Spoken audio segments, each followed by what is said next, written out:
Ecological succession is the process of change in species structure of an ecological community over time.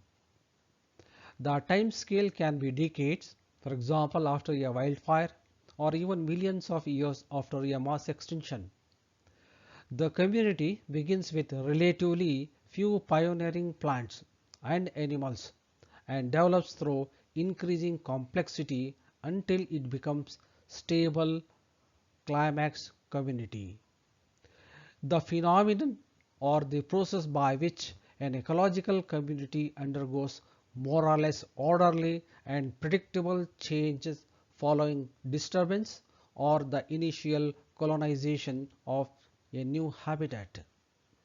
Succession may be initiated either by the formation of new unoccupied habitat, such as from a lava flow or several landslides, or by some form of disturbance of a community, such as form of fire, severe logging, etc. Succession that begins in new habitats uninfluenced by pre-existing communities is called primary succession, whereas succession that follows disruption of pre-existing community is called secondary succession.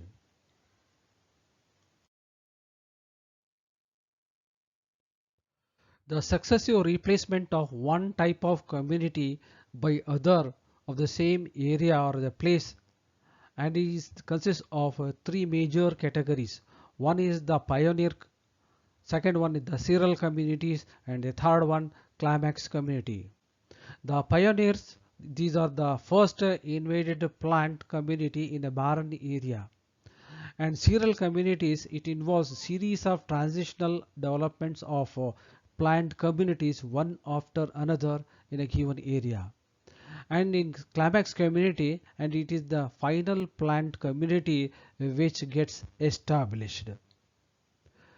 The various stages of plant succession are: first one is the nudation, the second one is called as the invasion, the third one is the establishment, the fourth one is aggregation, fifth one is competition, and then sixth one reaction, and last one stabilization, that is the climax community.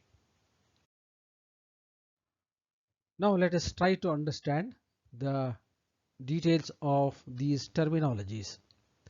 The nudation, it is the development of a barren area without any form of life due to soil erosion, wind action, or climatic actions like storm, fire, or even by human activities. And the second one is the invasion, when the seeds, spores, or other propagules of the plant species reach the barren area by air, water, and various other agencies. It is known as migration. And the third one is the establishment or axis. The successful establishment of the species as a result of adjustment with the conditions prevailing in the new area. The fourth one is the aggregation, the successful establishment of a species as a result of reproduction and increase in the population of the species than the earlier stage. Now the fifth one is the competition. The aggregation of a particular species in an area which leads to interspecific or intraspecific competition among the individuals for water, nutrients, energy, oxygen, carbon dioxide, or even space.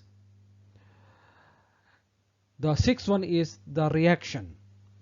The existing plant community is displaced or replaced by another. The community which is replaced by another community is called serial community. The stabilization or the climax stage, this is the final establishment of climax plant community which maintains itself in equilibrium with the climax of an area. So there are two classical examples. One is Hydrosere and the Xerosere. Now let us try to understand what you mean by Hydrosere. The succession in freshwater ecosystem. The succession in a pond begins with the colonization of the pioneers like phytoplankton and finally ends with the formation of a climax community, that is the forest stage. Here it includes the phytoplankton stage, that is the pioneer community, then submerged plant stage, submerged free floating plant stage, then reed swamp stage, marsh meadow stage, shrub stage, then forest stage or the climax community.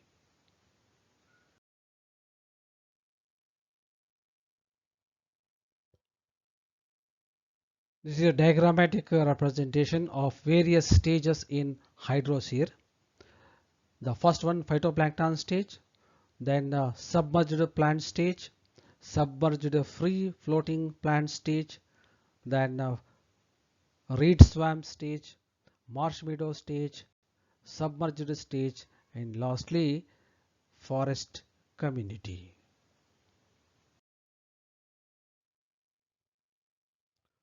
The first stage, that is the phytoplankton stage. It is the first stage of succession consisting of the pioneer community like blue-green algae, green algae, diatoms, bacteria, etc. The colonization of these organisms enrich the amount of organic matter and nutrients of pond due to their life activities and death. This favors the development of the next cereal stage.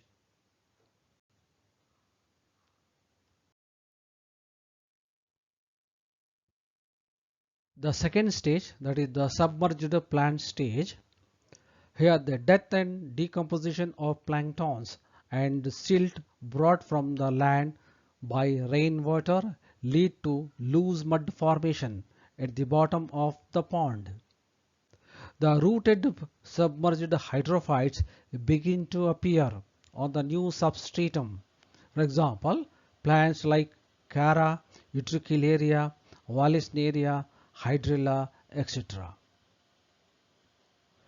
The death and decay of these plants will build up the substratum of pond to become shallow.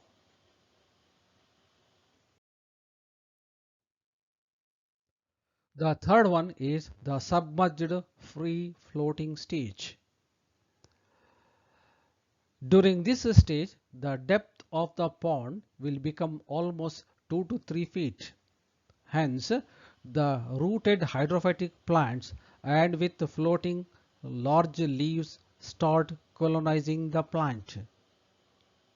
The rooted floating plants like Nelumbo, Nymphea, Trapa and some other free floating species like Azolla, Lemna, Ulfia and Pistia are also present in this stage.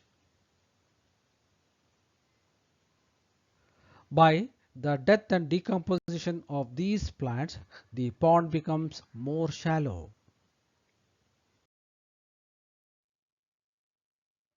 The reed swamp stage, it is also called an amphibious stage. Rooted floating plants are replaced by plants which can live successfully in aquatic as well as aerial environment like Typha, Sagittaria, Scypus, etc. At the end of this stage, water level is very much reduced, making it unsuitable for the continuous growth of the amphibious plants. Now marsh meadow stage. When the pond becomes shallow due to the decreasing water level, species of Cyperaceae and Poaceae grows like Carex, Juncus, Cyperus, etc. and these plants colonize the area. At the end of this stage, the soil becomes dry and marshy vegetation disappears gradually and leads to shrub stage. The next one is the shrub stage. As the disappearance of marshy vegetation continues, soil becomes dry. Hence, these areas are now invaded by terrestrial plants like shrubs. And this includes salix, cornus, populus, ulnus, etc. And these plants absorb large quantity of water and make the habitat dry. The accumulation of humus with a rich flora of microorganisms produce minerals in the soil and ultimately favoring the arrival of new tree species in the area. The forest stage, that is the climax stage, it is the climax community of the Hydrosere. A variety of trees invade the area and develop any one of the diverse type of vegetation, like temperate mixed forests with almas, acer, quercus, etc., or tropical rainforest, Atocarpus, cinnamomum, or tropical deciduous forest with bamboo and tectona.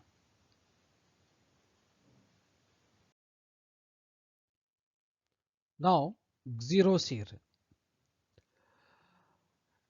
The xerosere originates on rock surfaces, which is an unweathered state. The pioneers to colonize these primitive type of substratum or lichens. In a xerosere, successive changes takes place in both the plants and also in animals. The several stages of xerosere includes Crustose lichen stage, that is the pioneer community, Foliose lichen stage, then moss stage, herb stage, shrub stage, and lastly the forest, that is the climax community.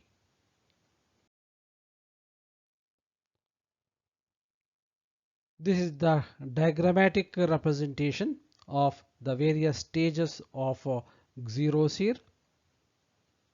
The first one, Crustose lichen stage, then Foliose lichen stage, then moss stage, herb stage, shrub stage, then the forest stage, that is the climax community. First one, the Crustose lichen stage. The pioneers like Crustose lichens like Rhizocarpon, Lacanora secrete some acids which enhance the weathering of the rock.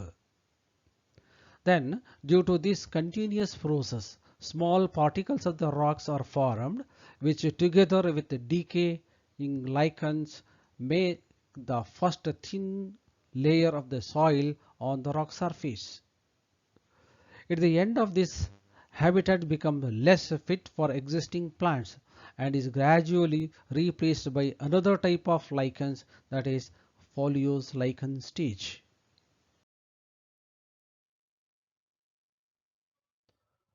The second one, Foliose lichens. The gradually Crustose lichens are replaced by Foliose lichens. For example, Parmelia dermatocarpon. They also secrete some acids which further loosen the rock into small soil particles. This process enhances the water retaining capacity of the habitat and causes further accumulation of the soil particles and humus.